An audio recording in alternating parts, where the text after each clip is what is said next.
બોરીવલી સ્ટેશને ટ્રેનમાંથી ઉતરી અને ભારે ભીડ વચ્ચે અજયે કુલી માટે આજુબાજુ જોયું.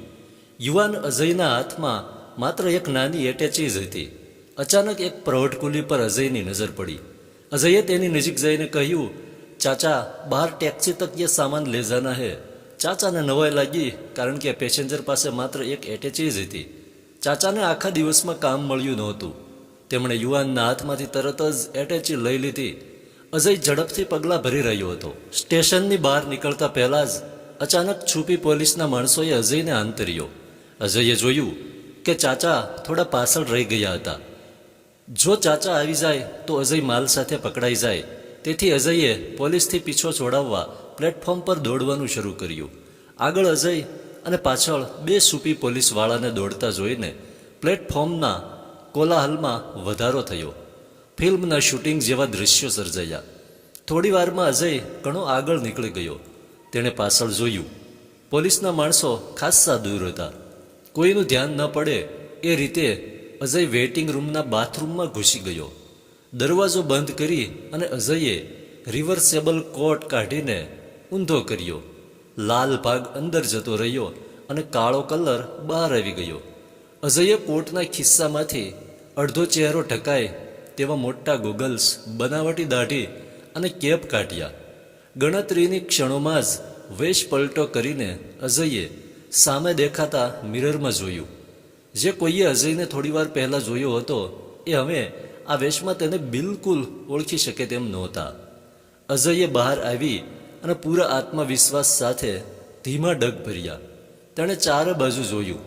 પોલીસના માણસો કદાચ સ્ટેશનની બહાર જતા રહ્યા હતા.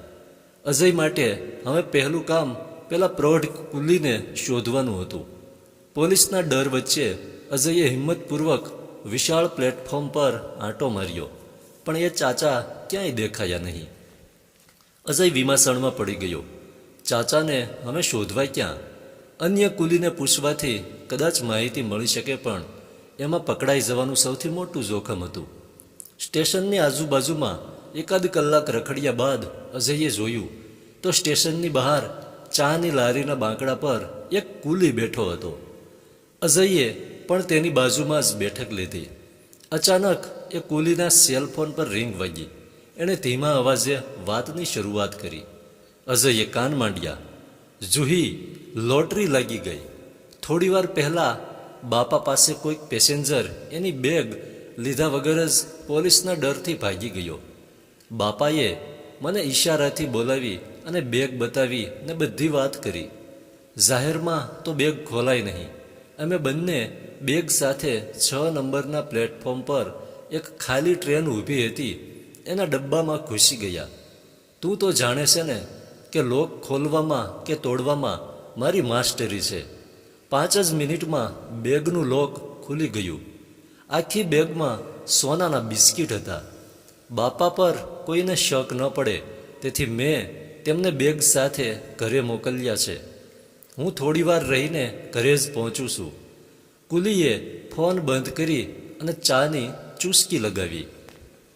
અજય એટલું તો સમજી ગયો કે આ કુલી એ જ ચાચાનો દીકરો છે અને એની ઘરવાળી સાથે વાત કરી રહ્યો હતો.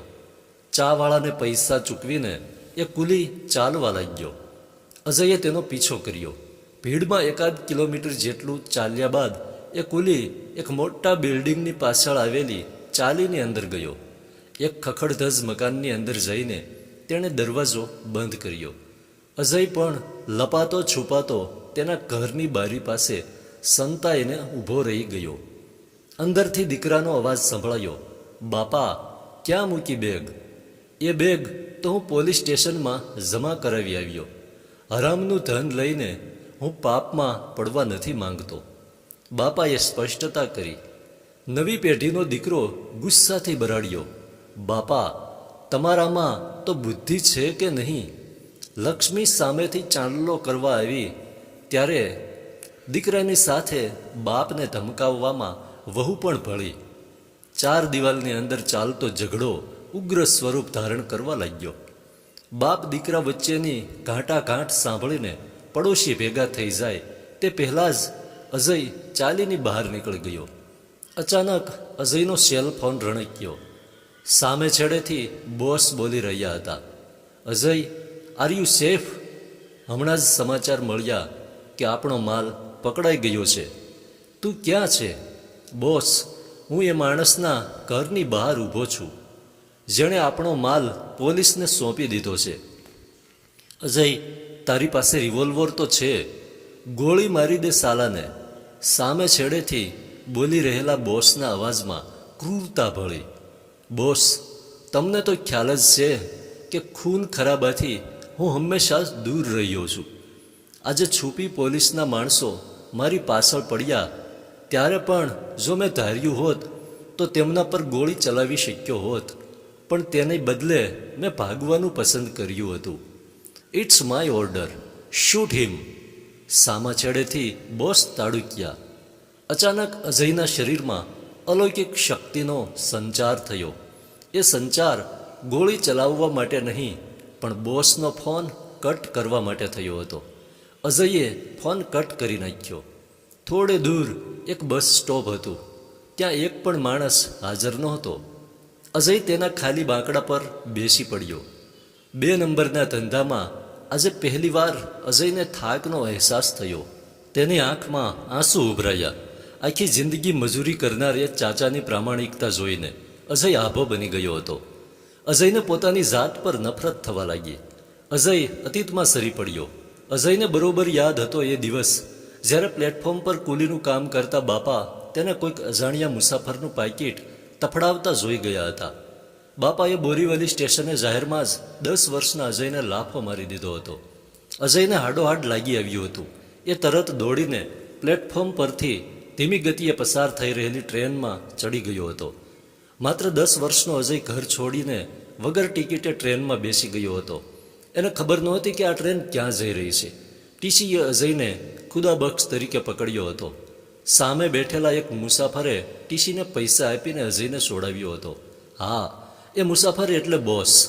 અમદાવાદમાં બોસે અજયને તેમના ઘરની બાજુમાં જ આવેલ સર્વન્ટ ક્વાર્ટર્સમાં આશરો આપ્યો હતો. દરેક કામમાં અજયની સ્કિલ જોઈને થોડા વર્ષો બાદ બોસે અજયને તેમના ટ્રાવેલ્સના ધંધામાં 10%નો પાર્ટનર બનાવી દીધો હતો. બોસની જાહો જલાલીથી અજય બાળપણથી જ પ્રભાવિત તો હતો જ.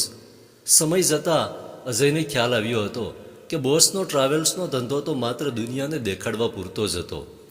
બોસ મૂળ તો અંધારી આલમ સાથે સંકળાયેલા હતા. 1.5 દાયકામાં તો અજય બોસનો ખાસ વિશ્વાસુ માણસ બની ગયો હતો. યુવાન અજય પાસે આજે અમદાવાદના પોશ વિસ્તારમાં લક્ઝરિયસ ફ્લેટ હતો, મોંઘી કાર હતી, તગડું બેંક બેલેન્સ હતું. અજયને ઘણીવાર ગરીબી પિતા અને મોટા ભાઈની યાદ આવતી, પણ હવે ઘરે પરત જવું હોય તો પણ જઈ શકાય તેમ નહોતું. એકવાર બોસે વાતમાં ઠંડકથી કહ્યું હતું, અજય, અંધારી આલમ એટલે એવો વનવે જ્યાં એકવાર ગયા બાદ પરત ફરી શકાતું નથી. જો ભૂલે ચૂકેય પ્રયાસ કરીશ તો એની સજા માત્ર ને માત્ર મોત જ હોય છે.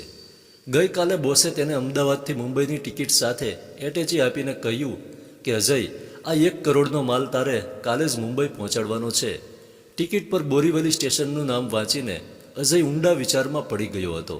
અજય, હું જાણું છું કે મુંબઈ છોડ્યા બાદ તું ત્યાં ક્યારેય ગયો જ નથી. મુંબઈનો ફેરો કાયમ રણજીત જ કરે છે. આજે એ બીમાર છે એટલે એની બદલે તારે જ મુંબઈ જવું પડશે. આમ પણ આટલા વર્ષે હવે ત્યાં તને કોઈ ઓળખવાનું નથી. બોસની વાત સાચી હતી. ત્યાં તેને કોઈ ઓળખી શકે તેમ નહોતું, કારણ કે મુંબઈ છોડ્યું ત્યારે અજય 10 વર્ષનો જ હતો. બોસના કોઈક દુશ્મને સ્મગલિંગના માલ વિશે છુપી પોલીસને બાતમી આપી હોવી જોઈએ, જેને કારણે આજે રેલવે પ્લેટફોર્મ પર એને ભાગવું પડ્યું હતું.